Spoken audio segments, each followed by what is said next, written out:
السلام علیکم سامعین، اس وقت ہم مجلس دعوت الحق کے چیئرمین مفسر قرآن حضرت مولانا عبدالستار سلام قاسمی صاحب کا انٹرویو پیش کر رہے ہیں۔ آپ ابھی سفر عمرہ سے واپس آئے ہیں، وہاں انہوں نے کیا محسوس کیا اور جو درمیان میں ان کے کام میں تاخیر ہوئی ہے ہریانہ پنجاب کے، اب وہ اس کام کو کس طرح لے کر چلیں گے۔ مولانا پہلا سوال یہ ہے کہ آپ وہاں عمرے میں گئے ہیں، وہاں کس طرح کے لوگوں سے آپ کی ملاقات ہوئی ہے، کن حالات میں ہوئی ہے اور کیسا آپ کن چیزوں پر آپ کا ماتبان کا خیال لوگوں سے؟ بسم اللہ الرحمن الرحیم، نحمدہ و نصلی علی رسولہ الکریم، اما بعد۔ میں آپ کا شکر گزار ہوں کہ آپ نے اس خاکسار کو اس تعلق سے کچھ کہنے کا موقع دیا۔ میں 2011 کے بعد عمرے کے لیے حاضر ہوا تھا۔ یوں تو 2005 میں بھی میں گیا تھا عمرے کے لیے، اور 2005 میں اہلیہ کے ساتھ حج کی سعادت اللہ نے عطا فرمائی، اور اس مرتبہ عمرے کے لیے میں حاضری ہوئی تو وہاں بڑی تبدیلیاں آئیں۔ وہاں کی حکومت نے حجاج کرام، معتمرین حضرات، زائرین کی سہولت کے لیے بہت بڑے پیمانے پر انہوں نے انتظامات کیے ہیں۔ بظاہر کچھ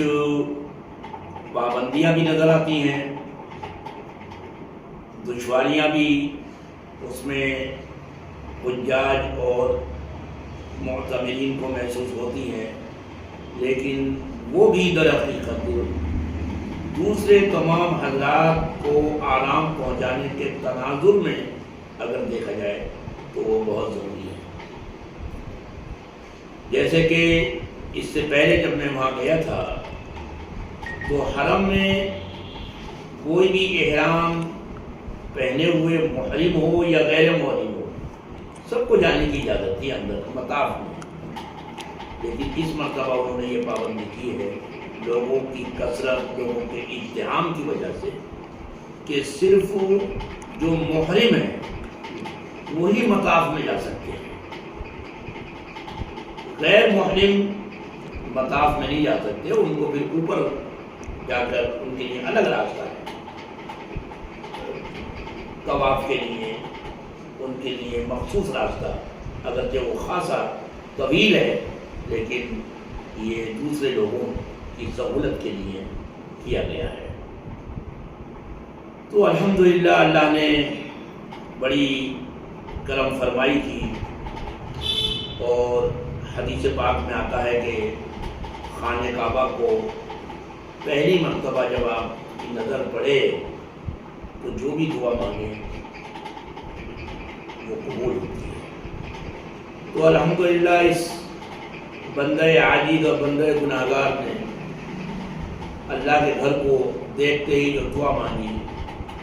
تو اپنے اہل و عیال اور اپنے اسٹاف و متعلقین کی صحت اور عافیت کے ساتھ ساتھ یہ دعا کی کہ بار الہ جو پنجاب میں تو خدمت دے رہا ہے اس کو پایہ تکمیل تک پہنچانے کے لیے اسباب مہیا فرما، اور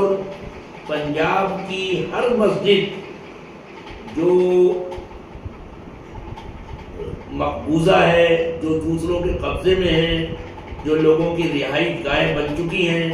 جہاں جانور رہ رہے ہیں، ہماری اپنی شامت اعمال سے پروردگار وہاں ان کو بازیاب کرنے کی اپنے اس بندہ عاجز کو توفیق عطا فرما، اور ایسے لوگ اور ایسے معاونین فراہم فرما کہ جو اس کام میں میرے شانہ بشانہ کھڑے ہوں۔ اللہ کا کرم ہے کہ میں نے اپنی آنکھوں سے، اپنی ان گناہگار آنکھوں سے اللہ کے جو سامنے میں نے اس کی بارگاہ میں اس گھر کے سامنے جو ہاتھ پھیلا کر میں نے دعا مانگی اس کو پورا ہوتے ہوئے اپنی آنکھوں سے دیکھا۔ الحمدللہ۔ وہاں جب کی ملاقات ہوئی ہے کس طرح کے لوگوں سے؟ الحمدللہ وہاں اہل علم سے بھی ملاقات ہوئی، اور بالخصوص میرے اپنے شہر کے، میں سنبھل کا رہنے والا ہوں، اور میری پرورش میرے نانا نے کی، جو سرائے ترین کے بہت ہی بڑے سرمایہ دار صاحب حیثیت متمول شخص تھے۔ اس تعلق سے میرا جہاں میرا بچپن گزرا، لڑکپن گزرا، انہوں نے میری پرورش کے ساتھ ساتھ دارالعلوم دیوبند میں تعلیم کے ساتھ ساتھ شادی کی۔ میں وہاں رہا، وہاں کے تمام لوگوں سے میری ملاقات ہے، وہاں کے علماء سے، اور وہاں کے جو بڑے حضرات اس بستی کے جو وہاں ہیں،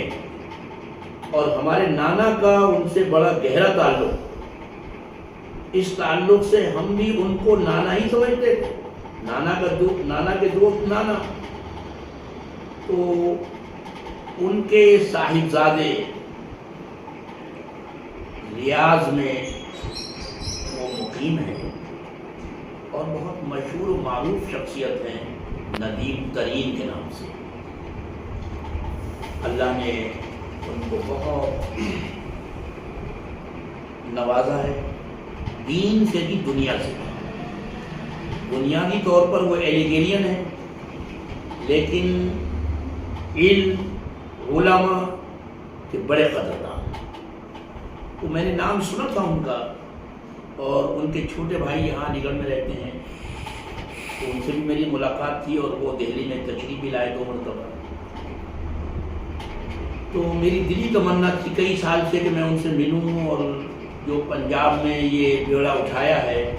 کہ ایک ایک مسجد جو ویران ہے وہ پھر سے بازیاب ہو، پھر سے اذان بلالی سے وہ معمور ہو،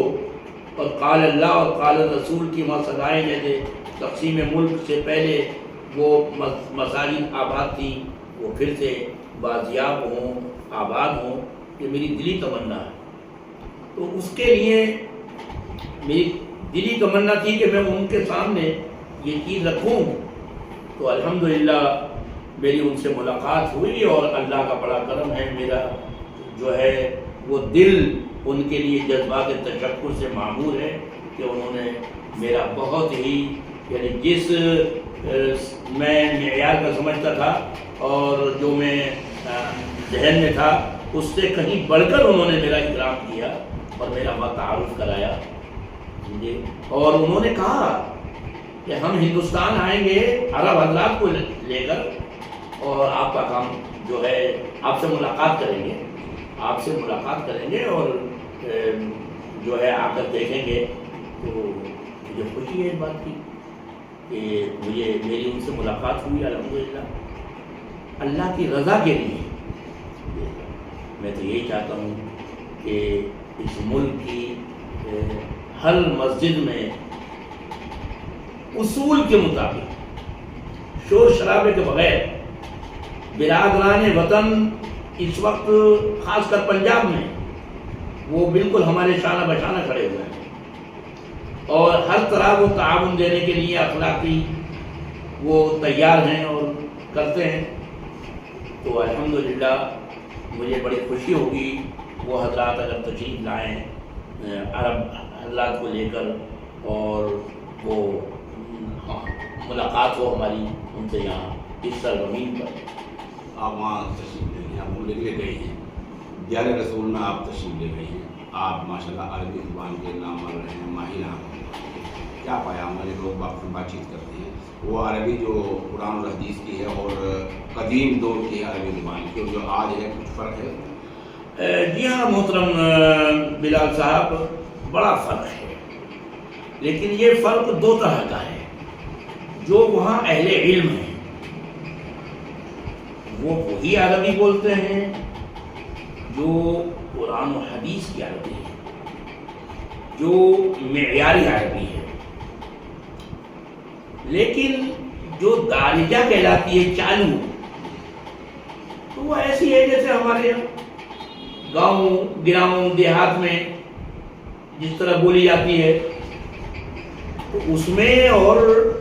جو کتابی اردو ہے، کتابی زبان ہے، اس میں بڑا فرق ہے۔ تو اسی طرح ان کے یہاں بھی بول چال میں فرق ہے، لیکن وہ لوگ بھی جب لکھتے ہیں تو وہ اسی اسلوب کو اختیار کرتے ہیں جو